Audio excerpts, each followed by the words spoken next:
नमस्कार दोस्तों, मैं हूं विकास कुमार। आप देख रहे हैं मिस्टर विकास शेखर। दोस्तों, आज के इस वीडियो में हम बात करने वाले हैं कि प्रधानमंत्री का चुनाव कैसे होता है और प्रधानमंत्री कैसे बनते हैं। ठीक है, तो चलिए वीडियो को शुरू करते हैं। भारतीय नागरिक होने के नाते हमारे मन में बहुत बड़ा सवाल आता है, भारतीय प्रधानमंत्री का चुनाव कैसे होता है। ये सारे सवाल आपके भी मन में आते होंगे, मेरे भी मन में आते थे। ठीक है, चलिए आगे बढ़ते हैं। मैं आपको बता दूं कि प्रधानमंत्री का चुनाव लोकसभा के सदस्य मिलकर करते हैं। आप ये कहेंगे कि हम जो वोट देते हैं वो प्रधानमंत्री तक कैसे पहुंचते हैं। ठीक है, प्रधानमंत्री को हम वोट देते हैं, हम उसे चुनते हैं। आप कहते हैं कि प्रधानमंत्री का चुनाव लोकसभा के सदस्य मिलकर करते हैं, हमारा वोट उन तक कैसे पहुंचते हैं। तो हमारे वोट की वैल्यू क्या है, आज के इस वीडियो में हम जानेंगे। ठीक है, ये सबके मन में सवाल आता है, आपके भी मन में आता है, मेरा भी मन में आता है। और ये जो नोटबुक है, ये नोटबुक तैयार करके रखें। इसी नोटबुक से हम पहले भी गाइड करते थे, अभी भी जो भी वीडियो बनाते हैं नोटबुक से ही गाइड करके बताते हैं। ठीक है, तो चलिए आगे जानते हैं कि प्रधानमंत्री कैसे बनते हैं। ठीक है, चलिए दोस्तों इस वीडियो को शुरू करते हैं। जैसे मैंने आपसे कहा, भारतीय प्रधानमंत्री जी का चुनाव लोकसभा के सदस्य मिलकर करते हैं। आपके मन में सबसे बड़ा सवाल तो ये होगा कि लोकसभा आखिर है क्या। ये जान लेते हैं, लोकसभा आखिर है क्या। ठीक है दोस्तों, मैं आपको बता दूं कि संसद होता है, लोकसभा जो होता है उसे संसद कहते हैं। ठीक है, संसद में दो सदन होते हैं, पहला राज्यसभा और दूसरा लोकसभा। ठीक है, लोकसभा के अंदर जितने भी सदस्य होते हैं वो जनता द्वारा चुने जाते हैं, यानी हम उसे वोट देके चुनते हैं। सदस्य की बात करें तो अधिकतम 552 सदस्य हो सकते हैं लोकसभा में, और 530 सदस्य तो राज्य में से लिए जाएंगे। जैसे मैंने आपसे कहा कि पूरे भारत में 29 राज्य हैं, 29 राज्य में से 530 सदस्य लिए जाएंगे।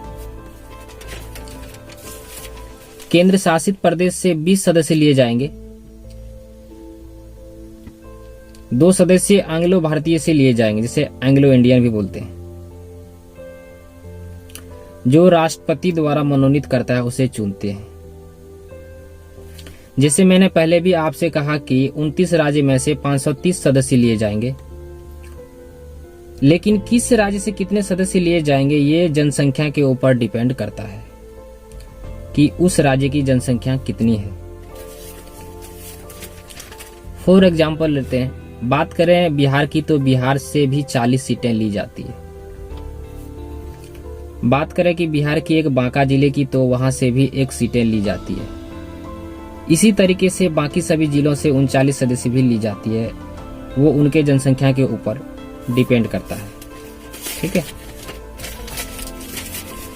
बात करते हैं कि मैंने कहा कि मैं बांका जिले में रहता हूं, हम लोगों को यहाँ पर एक MP यानी मेंबर ऑफ पार्लियामेंट को चुनना है, जो कि सदस्य बने लोकसभा का। अब एक MP के पोस्ट के लिए काफी उम्मीदवार खड़े होंगे, कोई बीजेपी से होगा, कोई कांग्रेस से होगा, कोई किसी पार्टी से होगा।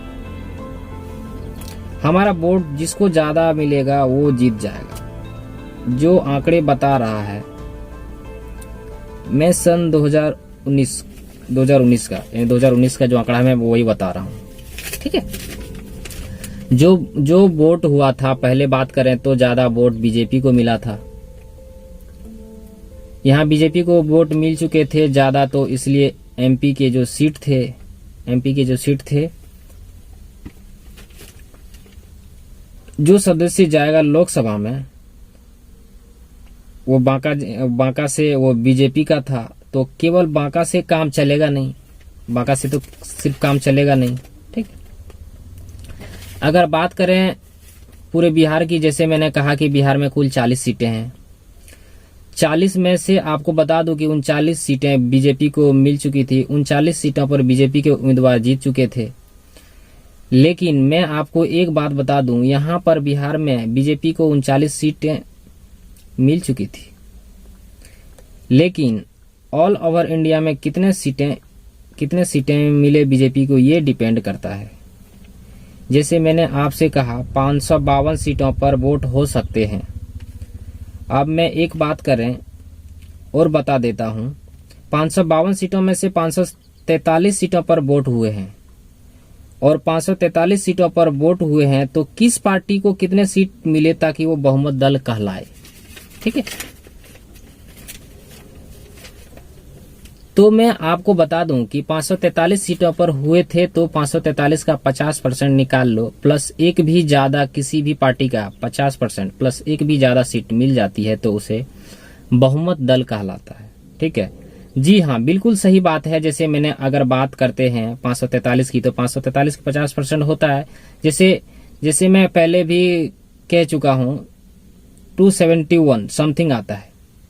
ठीक है, लेकिन मैंने कहा एक सदस्य भी ज्यादा होगा तो वो 272 भी आता है तो वह जीत जाता है और वह बहुमत दल कहलाता है। तो यहाँ पर बात करें बीजेपी को, तो बीजेपी ने ऑल ओवर इंडिया में टोटल 352 सीट पर अपना जीत दर्ज की। 352 सीट, 352 कैंडिडेट बीजेपी को आए थे। ठीक है, लोकसभा के अंदर 543 तो थे, 543 में से 352 सदस्य तो बीजेपी को गए। 2 आंग्लो इंडियन होते हैं, उनकी बात बाद में करेंगे। ठीक है, लेकिन 352 सदस्य बीजेपी को आ गए थे, तो बहुमत दल बीजेपी को बन चुका था। जैसे मैंने कहा कि लोकसभा के सदस्य मिलकर तय करते हैं कि हमारा नेता कौन होगा, हमारा प्रधानमंत्री कौन होगा। ठीक है, तो यहाँ पर जो भी दल निकल कर आता है, जैसे मैंने कहा कि बीजेपी के दल आता है, क्योंकि बीजेपी की कैंडिडेट जो थे जीत चुके थे, और तो बीजेपी के ज्यादा सदस्य हो गए ना, तो ज्यादा सदस्य के वोट जाता है बीजेपी के प्रधानमंत्री को, यानी कि नरेंद्र मोदी को, तो उन्हें बहुमत दल का नेता चुन लिया, प्रधानमंत्री जी को।